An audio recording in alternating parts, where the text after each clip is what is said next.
Okay. Good afternoon, everybody, or actually good evening, everybody. Today is Monday, 18 March 2019. It's about 7:36 p.m. Central Time. I'd like to say thanks to all of you. The last 2 weeks have been fairly difficult for my family and me. I'd like to thank all of you all for understanding the difficulty that one goes through during these times. So I do apologize immensely for not being as interactive as I will be moving forward. Since I'm finally back home and ready to actually get to work with you all. So again, thank you so much.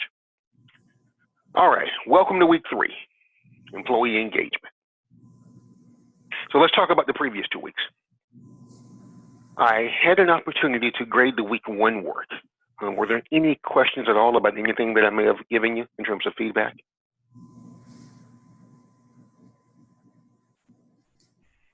Silence is a good thing.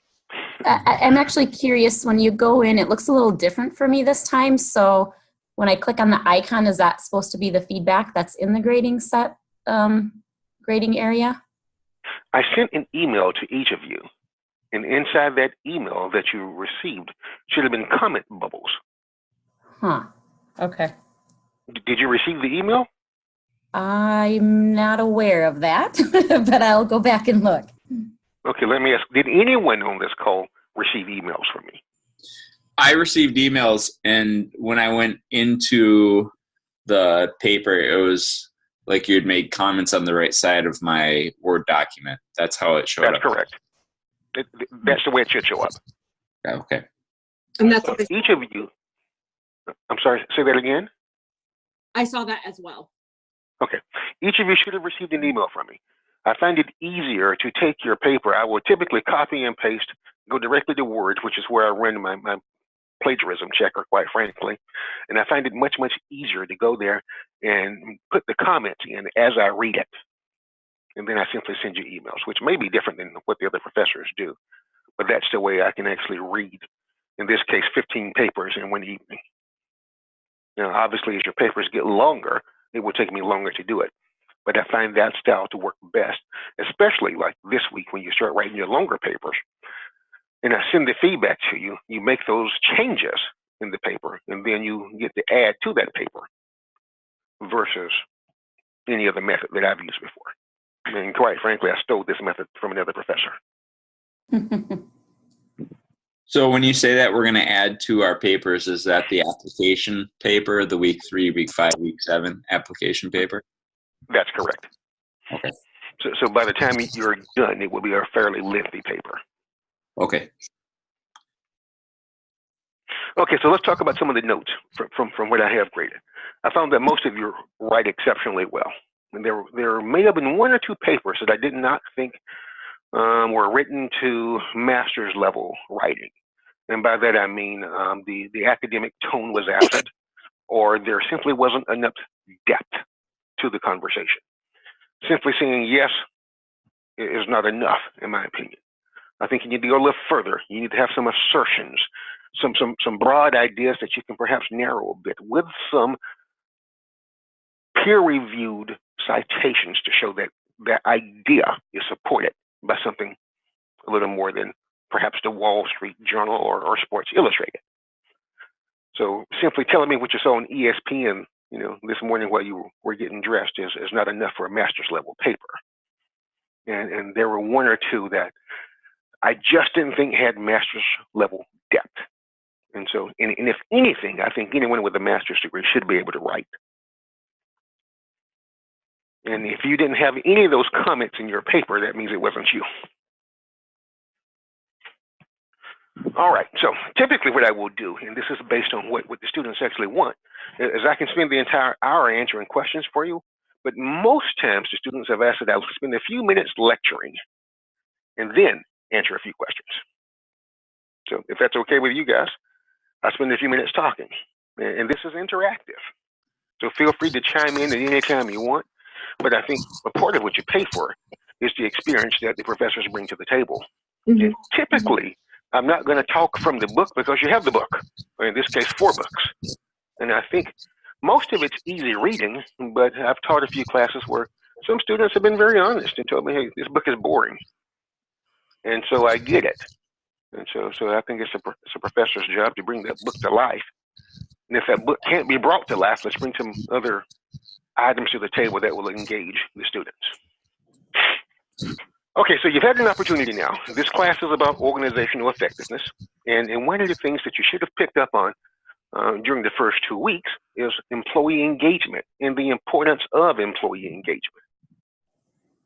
So in today's world, this thing we call the internet has done wonders. It's basically brought everything closer to us. All of us today can sit at our desks or even from our phones and order anything and everything that we want and track it all the way to your house. We can order things from halfway across the world that obviously we couldn't have done 50, 60, 70 years ago, but we can do it now. So for the sake of simplicity, let's call that globalization. So with globalization and unpredictable economic trends and this ever-changing thing we call customer needs, talent management and employee retention have become extremely challenging. So if you take employee engagement and think of it as an important concept for organizations because it better enables the leaders to predict productivity, address job satisfaction, increase motivation and commitment, and lower your turnover rate. As you may have seen, and if you guys had an opportunity to read that boring thing that I call a dissertation, you'll find that there is a cost for employee turnover. And I haven't read my dissertation in a while, so bear with me if this number doesn't match the number of my dissertation. But the cost of replacing an employee is about 1.5, 1.5 times the actual pay rate of that employee. Mm-hmm. So it's much, much cheaper to keep that employee in seat, if at all possible. And I'll jump around here. So it is the job of the leader to find a way to get that employee engaged. So think of it, employee engagement is the extent to which employees commit to something or someone in the organization. How hard they work as a result of that commitment and how long they intend to stay within that organization. So, employee engagement can also be defined as a positive, fulfilling, work-related state of mind that is characterized by vigor, dedication, and absorption. And in that dissertation, I call that effective commitment. Mm-hmm. Now, in today's world, which I think is perhaps more challenging than most, at least as I've heard my parents talk about leadership over the years, because in today's world, we have this thing again called the internet, we have social media, and we have multiple generations all in the workplace at the same time. Generation Y, Generation X, the baby boomers, and the millennials.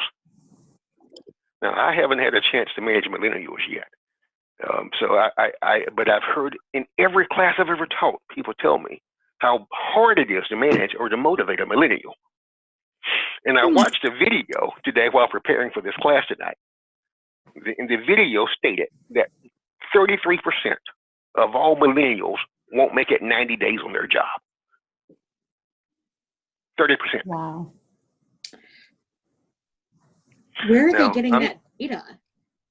You know, according to this person who was an HR professional, he's getting this directly from other HR professionals. And the reason that he says is that they simply don't have the work ethic. They show up for work late. When they arrive, it's very, very hard to get them engaged. And he also asserted that he called it internet envy. And basically, they show up, they have unrealistic expectations. Somebody on the internet has it going great, and they don't. Therefore, they walk away based on the video. Now, again, I've not experienced that personally because my workforce is a little more seasoned. But think about this. Gen Y, Gen X, baby boomers, millennials. all active in your organization at the same time with different sets of values, beliefs, expectations of success. And that makes employee engagement for the leader much more difficult. I mean, imagine all the hats you have to change in order to actually get to these people, the different generations of people, that is. So you have to factor in all of those types of diversity, as well as the other types of diversity. Diversity of thought, complexion, religion, sexual orientation, and any other type of diversity you can come up with. So we have quite a different workplace today than perhaps in the 60s. So with all these things in mind, leaders have a huge role in motivating and encouraging those employees to be and give their very best every single day. So subsequently, leaders must recognize the importance of effective management. And this is one of the biggest elements that contributes to success in the workplace. What do you think? True? Not true? Any debates? I find that very interesting, as I worked with primarily millennials and Gen Z. Okay. And currently millennials are between the ages of 40 and 23. And so that doesn't embody my experience as a training coordinator that worked with younger people. Mm-hmm. But in motivating someone in that age bracket is very different than the ways in which you want to engage with somebody who is a Gen X or a baby boomer. So what methods do you find successful? Again, you're the first person I've taught in the last 2 to 3 years who didn't tell me that they were a nightmare to lead. Well, part of it might be that I am quite solidly a millennial. You're quite solidly, tell me again? I'm definitely a millennial. I'm under 30. Oh, that may be. Okay. So I have a little more culturally in common with the millennial generation because I am part of it. The approaches and how you communicate with someone who is in that age bracket, or even, like I said, I have done a lot of work in the last couple of years with Gen Z or Gen I, who are, people almost 18, which is as young as my staff was. And in the way that I've found is most effective in communicating with them is being very direct and giving them as much autonomy as you can allow in the work environment. Okay. They're very self-driven, and they'd like, what can I do? All right, go do it. Okay. Anyone else willing to share their experiences? I'll go. Denise, were you about to say something? Nope, go ahead. I'll go after you. You're fine. Okay. I've actually worked with millennials in 2 different capacities. One of them has been with the organization I was a manager for, the director of the competitive program, and more recently, I work in construction as I'm going to school. And the millennial experience in construction is vastly different than it was in the organization I was working for. And I think part of it had to do with the fact that as the generations graduated from the program that I was teaching them in, and then they wanted to come back and work, a relationship at that point was as a coach, coach to student or coach to athlete. And it made managing them easier because we'd already developed a relationship. Relationship, right. And leveraging what I already knew about them, what their strengths were as an athlete, and then bringing that to the table, relating that to what they needed to do really helped me. In construction, it's a totally different thing.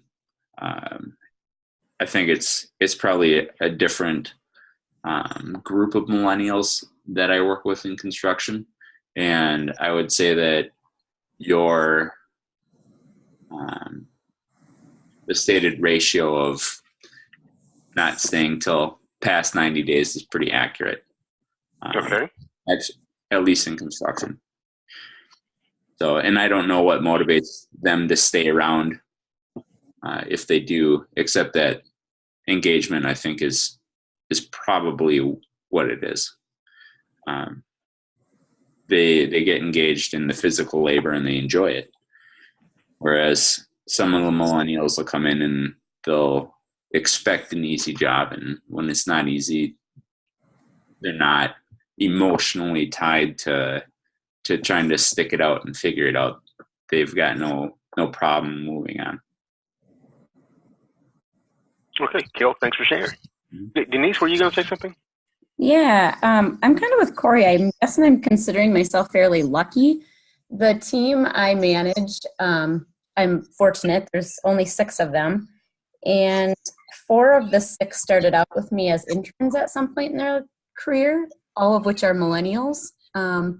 And so I've had some since they were literally straight out of college and now are hitting that 40-year-old mark. And I find them highly motivated. And I think I would piggyback off of what Corey said in saying that when provided the autonomy and the trust, man, there's some great innovation and creativity and collaboration. And so I find myself very lucky. I have a harder time with the 50-year-old. I'm going to assume you're younger than 50 years old. I am. I'm 44. I'm kind of in between those two groups. But both of you, actually, several of you, all 3 of you actually touched on some things that we're going to touch on a little bit later in tonight's lecture. Mm-hmm. So, and maybe it's the field I'm in. I'm in the IT industry. Okay. And I find that typically someone fresh out of college is very, very hungry, and they are there to get the experience and then move on. In most cases, in my industry, or at least in my experience, they stay more than 90 days. But I can typically expect them to move around more so than my 50-year-olds. And that's probably across all industries. Okay, now I took about 8 pages of notes today. I don't know why I wrote so many notes, but I did. So studies show that transformational leadership is positively related to work engagement. Mm-hmm. And that those leaders are able to motivate employees to become more engrossed in their work. As a result, this leads to higher levels of job satisfaction, effective commitment, and increased productivity. You're going to hear me mention effective commitment forever, I'm sure. Mm-hmm. And forgive me for I'm not exactly sure where you guys are in the program, but I'm assuming at some point you all have discussed transformational leadership as opposed to transactional leadership. Mm-hmm. Yeah. Okay, good go. So transformational leadership is an approach to leadership that focuses on how leaders can create valuable and positive change in their followers. James McGregor Burns first introduced the concept of transformational leadership by studying politicians. But this term today is used when studying organizations as well. So in Burns's writings and studies, he described 2 types of leadership, or 2 leadership styles: transactional and transformational. The transactional leaders focus on gaining compliance by giving and withholding rewards and benefits.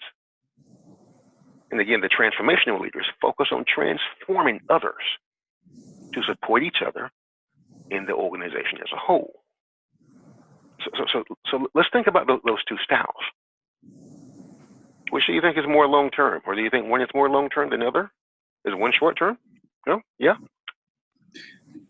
I think transformational is probably more long-term than transactional. Agree. Mm-hmm. So what I wrote here is that followers of transformation leaders respond by feeling Here's a word that one of you just used: trust, admiration, loyalty, and respect for the leader. And that employee is usually more willing to work harder than originally expected. So you can probably pick up 5 different books written by 5 different leadership professors, and you'll find similar concepts but different words. So let's talk about, I have a note here about transactional leadership. Focuses more so on the results and conforms to existing structure of an organization and measures success according to that organization's systems of rewards and penalties. So we think about our politicians today, and I promise not to take this too deep into our political world, but that's the best example based on what we see on TV. At least that's something that we can all speak to. In today's world, who do you think might be or is the transformational leader of your politicians, that is? And I'm going to say there's no right or wrong because this is a safe space. We're in class. I'd go with Obama. Okay. Anybody else? Transformational leader? I would agree with that notion. How about a transactional leader? Who's that? Trump. I'll tell you that I thought Trump too until I read further. I absolutely positively knew in my mind that Trump was a transactional leader until I read about 4 different definitions of transactional leader today. I would say Clinton. Hillary and Bill Clinton both approach leadership in a very transactional way. Okay, agreed. Yeah. I would say George Bush as well. Mm-hmm. Yeah. So I wrote here also, the difference between transactional leadership and transformational leadership is quite large. Simply put, transactional is a telling leadership style. Transformational is a selling style. While the transactional approach features positive and negative reinforcement, transformational leadership emphasizes motivation and inspiration. So think about someone. I was talking to one of my very, very good friends recently, and I came home and I said, wow, this guy inspires me to be a better person. And there are a few politicians I can say that about. And there are some others. Obviously, I'm sure we all watch news on a fairly regular basis. We'd rather not see on TV. So, but transactional leaders are reactive. Transformational leaders are proactive. Transactional leaders appeals to the self-interest of individuals, while transformational style prioritizes group progress. Okay, so now that I've said those things, anyone change their mind about the names I gave earlier?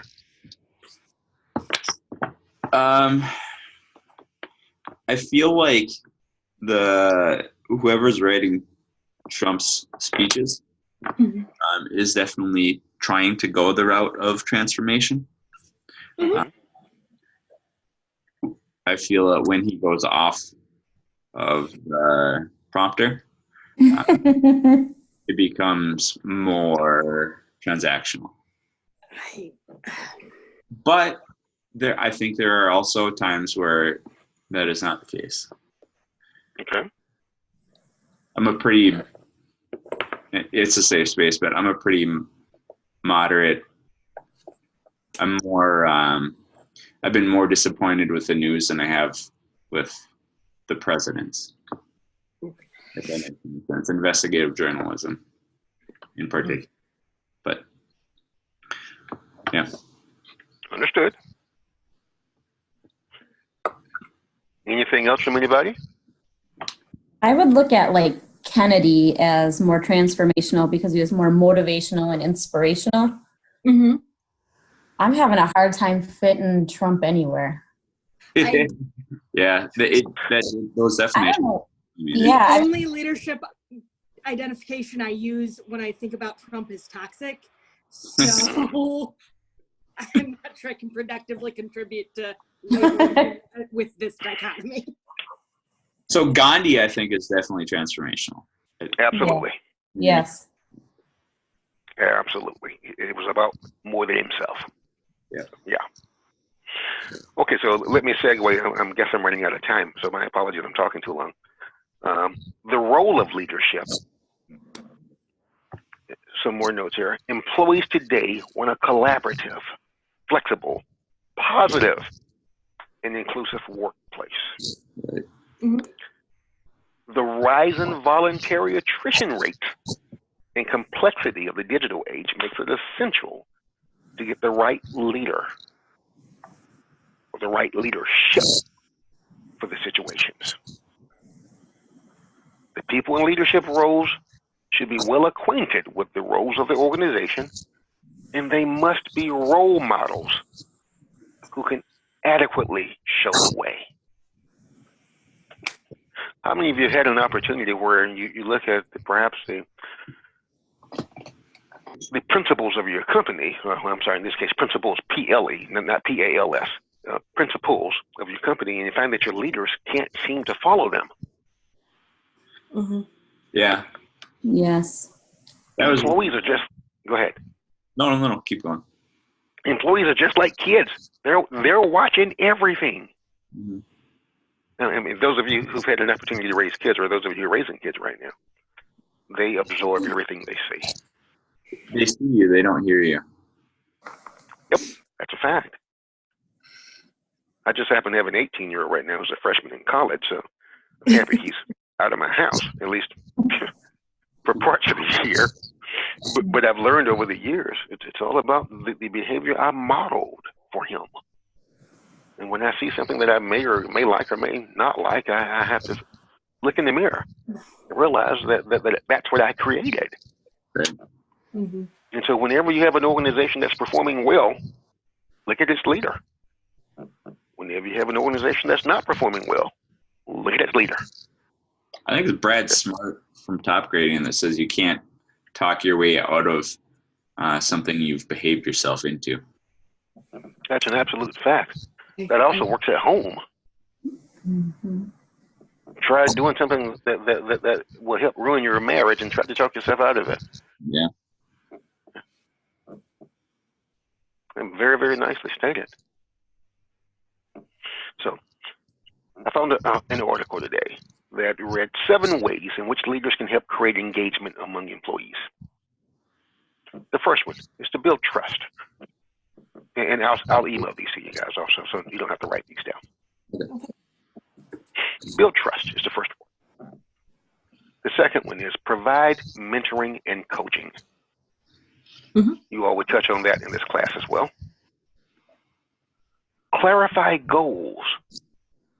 Imagine how many people go to work every day and don't understand what the big picture is, let alone the little picture. In some cases, they're just building widgets with no idea what the next piece in the assembly line entails. Mm-hmm. So the better you can get them to understand, the more likely you are to have a more engaged employee. Item 4, active collaboration and communication. I'm sure you all touched on communication in organizational change. Number 5, enable others. One of you said that earlier. You guys are on the money. Number 6, foster innovation and agility. That was said earlier as well.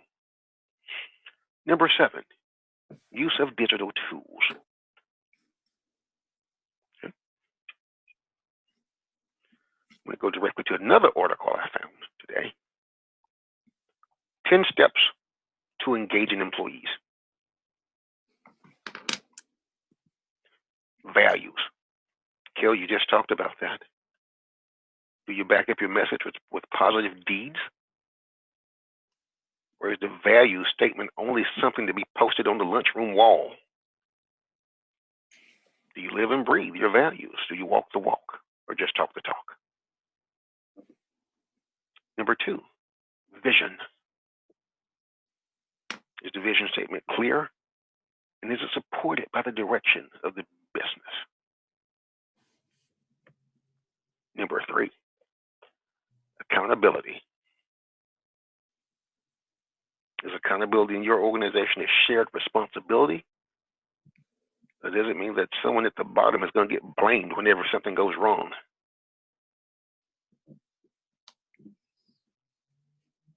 Number 4, competition. Number 5, efficiency or effectiveness. Let's make sure that we understand the difference. Number 6 is collaboration. Number 7 is servant leadership. At any point you need explanations, please ask me to stop and I will. Mm-hmm. Number 8 is continuous improvement. That's something that you also touched on in the last class, I believe. Mm-hmm. Number 9, emotional intelligence.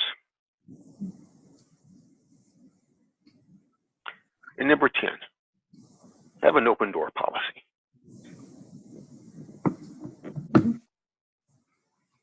All right, my apologies for talking longer than I thought I would have tonight. So I went about 7 minutes over, and I need to give you all time to ask questions. Any questions at all about what we discussed this evening? Can you speak a little bit more to, you talked about in that last list about competition? Yeah. Competition is simply the way the world goes.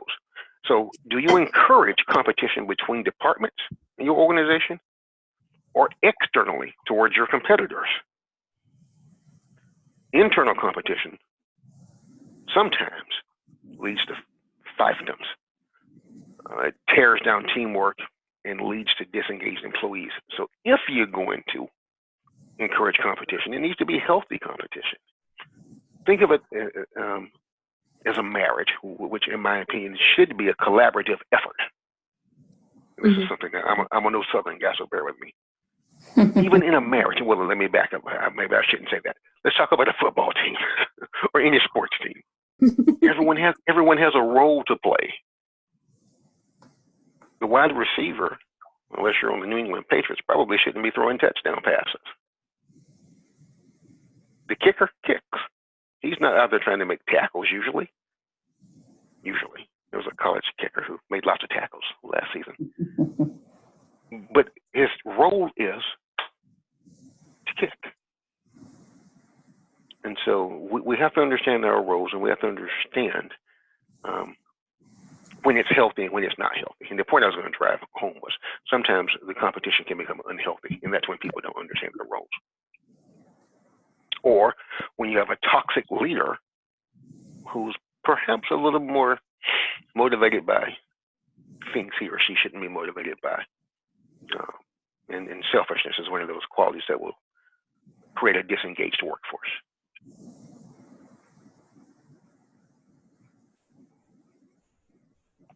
Hopefully I answered the question in my roundabout Southern way.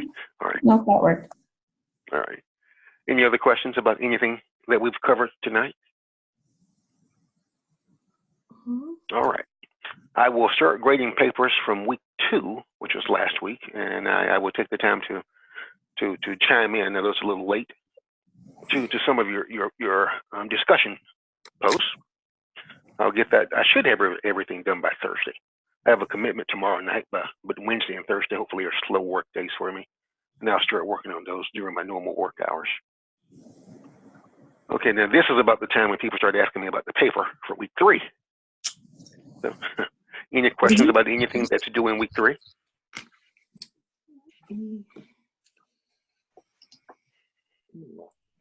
This is an easy class, an easy group. I'm reading it again. Okay. You did it. What I will say is don't make it harder than it is, and that's what most students do. Now I'm going to pull it up. What have I got here? Syllabus is in my hand. Let me pull it up online. Mm-hmm. So week 3, week 5, and week 7 are all going to be 6 to 9 pages. Yeah. So week 3, 6 to 9 pages. Week 5, 6 to 9 additional pages. Right. So you're simply adding to what you had before.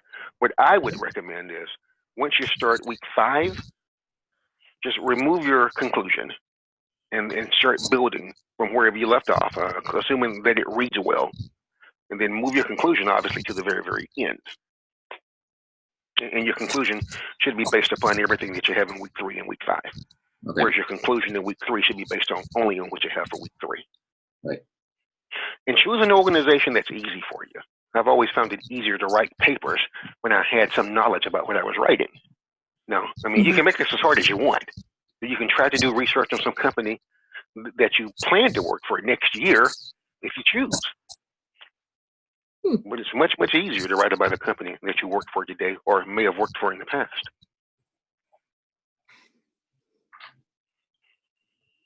And so, and what I will always remind you guys, make sure that you write with depth. Make sure that it has an academic tone. And please remember, I'm going to run it through a plagiarism checker.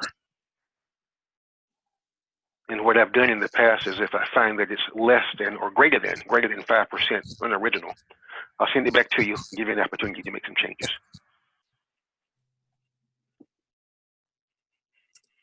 But don't make it harder than it is. And if you have any questions at all about it, I answer my cell phone 24/7. I would prefer that you not call me at 3 a.m., but I will answer it. I can vouch for that. He's answered me twice so far. Yeah, if you call, I answer it. I thoroughly enjoy teaching, guys. And I was once an online student, and I fully understand how frustrating it is when I couldn't find my professor. Mm-hmm. Or how frustrating it was. Any So, questions Joseph, at all? Yes. You said you're using the built-in checker into Grammarly for plagiarism? That's the one I use, yes. So I noticed that when I write papers, the last couple ones I wrote, I'll bounce back with higher than 5%. But when I look at the reasons for that, none of that stuff seems to relate anywhere to my topic. So if I'm getting a higher percentage than 5%, should I go back and rewrite those sentences even though they're obviously not plagiarized? And did you find this in Grammarly or what tool did you use? Yeah, so I use Grammarly for everything. And like the last paper I wrote about, I don't know, something about to do with employee engagement, I found out that I had repeated results from like Harry Potter and from like Wow. like a cookbook, or something of that nature, just like common phrases that segments of sentences. And so I went through and made those edits just because I don't want to get hit with them. But I'm guessing if you see a 5% or 7%, you look at those sentences and use common sense. Absolutely. Okay. And if it's common language, I discount it. Okay, sounds good. However, when I look at it and I see an entire paragraph that looks like it's been copied and pasted, that's the part that concerns me. Okay. And I'm sorry. Yeah. I've been in and out of this conversation, so I'm only catching parts of this. Sorry. No problem at all. And please, this is something that I've found on in at least 2 different classes. The writing style that you start with in week 3 should probably be the same writing style in week 7. Meaning if you have the inability to conjugate verbs in week 3, I'm going to make the assumption that you probably can't conjugate in week 7. and so when I am, how do I say this politely, it becomes clearly obvious to a professor who's reading your papers, who's really reading your papers. It becomes clearly obvious when someone else is writing your papers. And while it's very, very difficult to prove, I find that I've held a few conversations with people to let them know that I realize you're not writing your papers anymore because you were getting, very low grades for the first 3 to 5 weeks, and now all of a sudden you're writing perfect papers. So I ask that, just take your time. And I'd rather have it late than bad. And so if something comes up, and things come up, kids get sick, reorgs happen at work, just send me an email. Joseph, I'm going to be a little bit late. That's all I ask.